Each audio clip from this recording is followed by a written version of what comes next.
જય શ્રી કૃષ્ણ. મારી ચેનલમાં આપ સૌનું હાર્દિક સ્વાગત છે. આજે આપણે શ્રી ઠાકોરજીને ભોગ ધરવા માટે અનસકડી વિભાગની સામગ્રી ઘઉંના લોટનો શીરો એટલે કે માનભોગ સિદ્ધ કરીશું. શીરો બનાવવામાં 15 થી 20 મિનિટનો સમય લાગે છે અને તે ખૂબ જ સુંદર અને પ્રભુલાયક બને છે. તો વિડીયોને સ્કીપ કર્યા વિના એન્ડ સુધી અવશ્ય જોજો. સૌ પ્રથમ જાડા તળિયાવાળી કડાઈમાં અડધો કપ ઘી લઈને ગરમ કરવું. ઘી હૂંફાળું ગરમ થાય પછી તેમાં ઘી કરતાં બમણો એટલે કે 1 કપ ઘઉંનો કકરો લોટ પધરાવી મિક્સ કરીશું.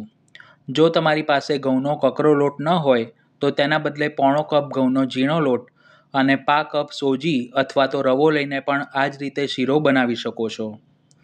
હવે લોટ સરખો શેકાઈને બદામી રંગનો થાય ત્યાં સુધી તેને ધીમી આંચ પર આ રીતે તાવેથા વડે મિક્સ કરીશું, જેથી તે કઢાઈના તળિયે બિલકુલ ચોંટે નહીં.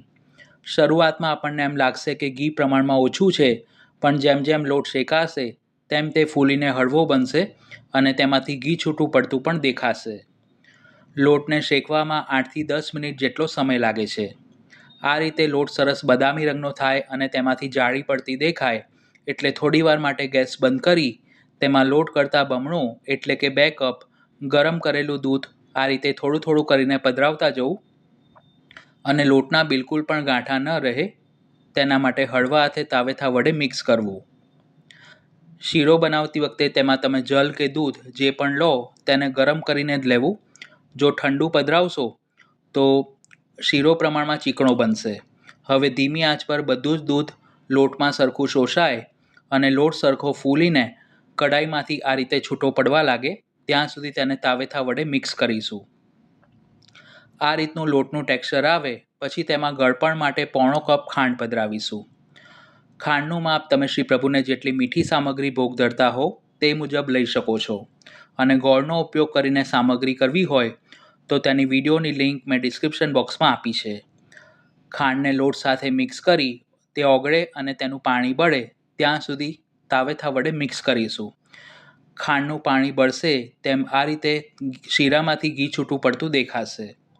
આ સ્ટેજ ઉપર ગેસ બંધ કરી દઈશું. ઘી છૂટું પડ્યા પછી પણ જો તમે શીરાને ઓવરકુક કરશો તો તે ઠંડો થયા પછી પ્રમાણમાં ડ્રાય થઈ જશે. તડકા પેનમાં 1 ટેબલસ્પૂન ઘી ગરમ કરી તેમાં 5 થી 7 નંગ સમારેલી બદામ અને તેટલા જ પ્રમાણમાં સમારેલા કાજુ લઈ થોડા સોનેરી રંગના થાય ત્યાં સુધી ધીમી આંચ પર સાંતળી લઈશું.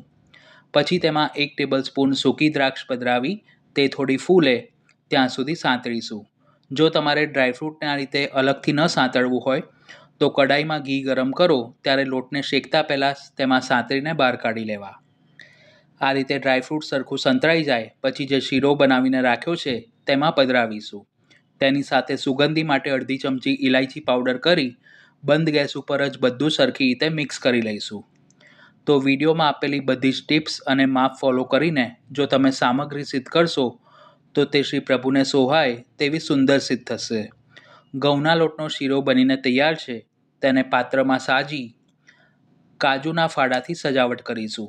આ સિવાય પણ મેં ચેનલ પર વિવિધ પ્રકારના દૂધ ઘર અને અનસકડીમાં સિદ્ધ કરી શકાય તેવા શીરા અને હલવાની સામગ્રી પોસ્ટ કરી છે, જેના પ્લેલિસ્ટની લિંક ડિસ્ક્રિપ્શન બોક્સમાં અને આઈ બટન પર આપી છે.